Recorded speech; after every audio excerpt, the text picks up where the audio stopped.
وانتي مسافرة مصيف هقولك على حاجة حلوة جدا تعمليها. اولا السلام عليكم، معكم ماسة. وانتي بتحضري شنطتك بتاعة المصيف تاخدي معاكي المصلية بتاعتك والإسدال بتاعك.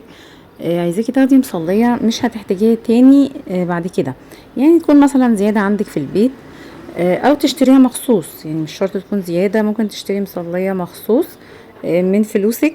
انت كده بتبقي بتنفقي في سبيل الله، وهقولك نعمل بيها ايه. بعد ما بنخلص مصيفنا، طبعا احنا بنصلي بيها طول المصيف هناك. بعد ما بنخلص مصيفنا بنسيبها هناك في قلب الشاليه او قلب الفيلا او قلب الشقة اللي احنا مأجرينها لأي حد تاني بيروح. وساعات بيبقى ناسي مصليته، ساعات بيبقى مش معاه مصلية، ما افتكرش ان هو يجيب مصلية. فبتبقى حلوة جدا ان هي موجودة، صدقة جارية ليكي. كل ما حد بيصلي عليها بتاخدي انتي الاجر والثواب.